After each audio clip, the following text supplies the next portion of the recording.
의료사고가 아니라도 금고 이상형을 받으면 의사 면허가 취소되는 의료인 면허 취소법 개정안 시행에 들어갔습니다. 대한의사협회 등 의사단체들은 규제가 지나치다면서 자율징계의 권한을 요구하고 있는데요. 대한의사협회 김희연 대변인과 말씀 나눠보겠습니다. 안녕하십니까? 네, 안녕하십니까? 자, 우선 어제부터 시행된 개정안 내용 이야기 먼저 나눠보겠습니다. 자, 어떻게 되는 겁니까? 의료사고가 아니라도 금고 이상의 형을 받으면 면허가 취소가 되는 겁니까?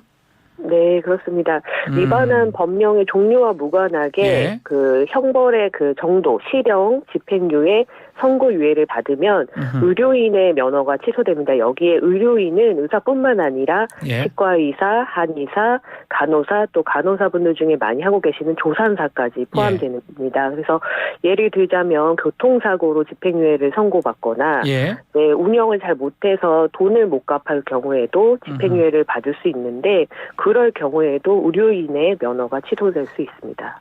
자, 면허가 취소된 다음에 면허를 또 나중에 재교부 받을 수는 있는 겁니까? 네, 재교부를 받을 수 있는데 이 네. 재교부 금지 기간도 연장이 되었습니다. 이번 법령으로 인해서 예. 실형을 선고받았을 경우에 기존 3년에서 5년으로 연장이 됐고요. 예. 집행유예를 받았을 경우에도 유예기간 만료 이후에 2년까지로 강화됐어요. 그래서 실형을 만약에 이제 2회 선고받으면 10년간 재교부가 금지되는 조항이 신설됐습니다. 이번 개정안에 대해서 의협 입장은 어떻습니까? 예를 들면 이런 상황을 저희가 상상해 볼 수 있는데 현재로서 한 30년 정도 이제 환자를 돌보는 이제 뇌혈관 수술을 전문으로 하시는 선생님, 교수님이나 박사님이 계시다고 할 때 지금 필수를 현장이 어렵기 때문에 이제 당직을 많이들 서고 계신데요. 그러다가 이제 졸음운전을 하실 수가 있잖아요. 저희도 많은 수에서 의사들이 저를 포함해서 졸음운전을 할 수밖에 없는 상황이 몰릴 때가 있는데 그럴 경우에 인명이나 재산상의 어떤 손실을 초래하는 불행한 일이 우발적으로 일어날 수가 있습니다. 그런데 현행 법령에 따르면 졸음운전을 한 경우에도 이제 그 금고 5년 이하의 처벌, 뭐 벌금 2천만 원 이상의 처벌을 받을 수가 있거든요. 그랬을 때 이분의 면허가 취소될 수가 있는 그런 환경에 놓여 있는 겁니다. 그렇다면 그분이 그간에 돌봐왔던 이제 수술해왔던 어떤 환자분들의 그 앞으로의 미래나 또 앞으로 미래에 그 치료해야 될 환자분들의 기회가 같이 좀 박탈되는 그러한 이제 우려되는 상황이 이제 될 수가 있겠습니다. 그래서 저희 의협의 이제 의료계 입장은 이러한 법안이 이제 의료의 어떤 현실이나 의료의 특수성 같은 것들이 반영이 제대로 되지 못해서 직업에 있어서 어떤 평등한 점이나 직업의 자유라든지 또는 사법 입법에 있어서 과잉한 사법 형태로 좀 부작용이 너무나 많지 않을까 걱정을 하고 있습니다.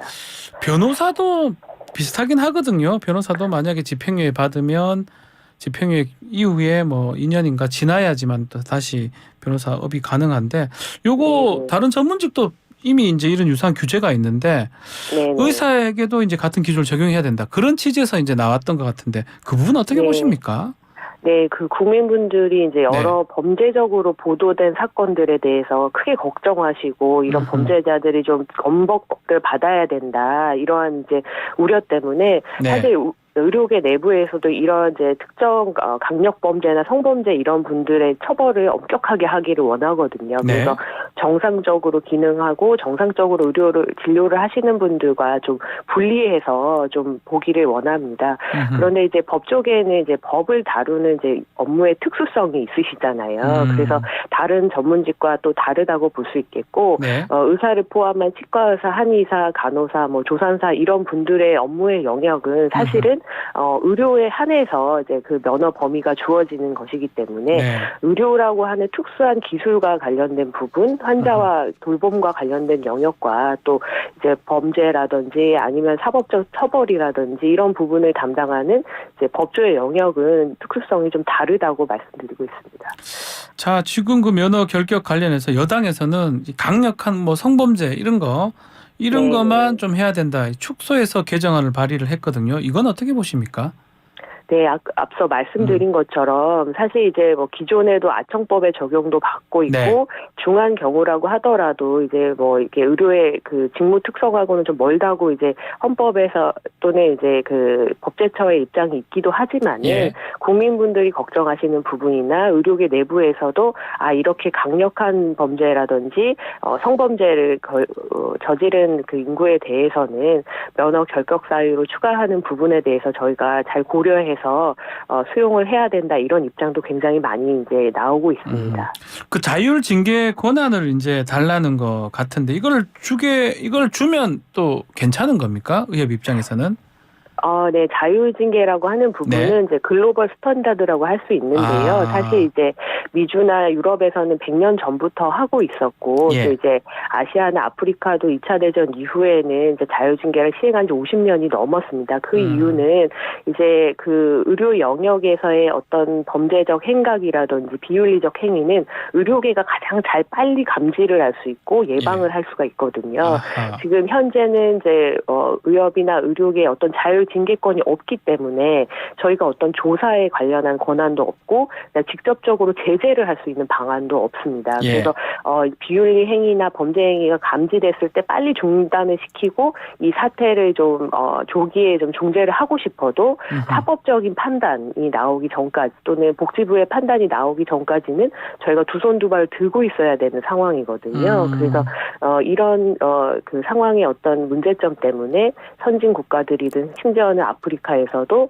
자율징계와 관련해서는 의료계가 먼저 선제적으로 대응을 해야 된다 이런 비전을 WHO라고 하는 이제 세계보건의료 기구에서도 제안을 2020년까지 각 나라별로 자율징계권을 좀 만들어서 활동시켜라라고 비전 발표를 한 바가 있습니다. 네. 자, 면허 관리원 설립도 얘기를 좀 하는 것 같은데 이거는 어떤 기구입니까? 좀 생소한데요. 네, 그 자율징계권과 연관되는 이제 면허 관리를, 그러니까 사실상 저희가 자율징계 측면에서 정화특별위원회나 전문가 평가단도 운영하고 있고요. 중앙윤리위원회에 이제 제소를 함으로써 이제 그런 부분들의 문제의식을 이제 공개적으로 좀 논의하고 있지만 이 중앙윤리위원회에서 최대로 할 수 있는 어떤 징계의 범위가 정회원 권한 3년 정지입니다. 정직. 네, 정직. 그러니까 사실 어떤 그 범죄적인 형태의 그 이제 의심되는 혐의자에 대해서 회원 권한 3년 정지라는 거는 사회적으로 실효가 없다고 볼 수 있거든요.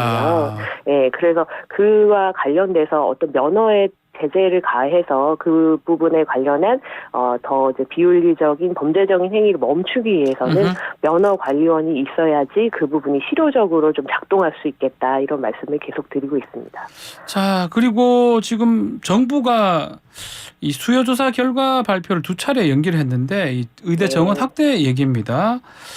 지금 뭐 곧 나올 것 같긴 합니다. 의협에서 지금 정해진 입장이 있습니까? 정원 관련해서? 네, 정원 관련해서는 저희가 의료계에서 지금 한국 사회가 맞닥뜨리고 있는 가장 심각한 문제가 필수 의료의 붕괴나 지역 의료 공백과 같은 문제이기 때문에 그런 문제를 해결하려고 의료 현안 협의체에서 계속적으로 논의를 해왔습니다. 이제 17차례 이상 해왔는데요. 그 과정에서 이제 문제의 어떤 원인이 또 해결 방법이 어떤 것인가에 대한 그 논의를 하고 있지만 이제 일각에서 주장하는 증원을 하면은 이게 다 해결될 것이다라고 좀 낙관적으로 보는 것에 대해서는 좀 우려가 많습니다. 현재도 한국은 전문의 수가 굉장히 비율이 높은 나라고 다른 나라가 60%가 안 될 때 저희 80% 90% 가까이 되는 나라고요. 또 사실 어떤 영역에는 의사가 굉장히 몰려 있는데 또 우리 사회가 꼭 필요로 하는 다른 영역의 의사가 없는 것이 이제 분포의 문제가 지금 심각한 거거든요. 그래서 저희가 분포의 문제를 해결하는 것이 미래 10년, 15년 후에 나오는 의사 수로 해결될 수는 없을 것이다라는 말씀을 드리지만 그럼에도 불구하고 협의를 계속하겠다라고 지금 말씀을 드리고 있습니다. 정부하고 좀 물밑에 대화는 좀 의협이 좀 하고 있는 겁니까?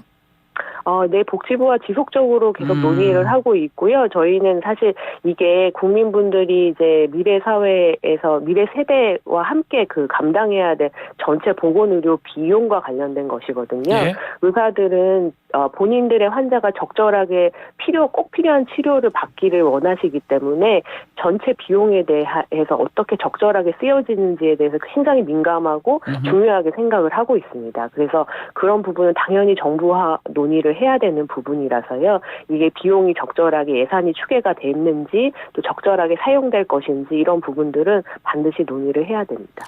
알겠습니다. 네. 자, 오늘 말씀 여기까지 듣겠습니다. 감사합니다. 네, 감사합니다. 대한의사협회 김희연 대변인과 함께했습니다.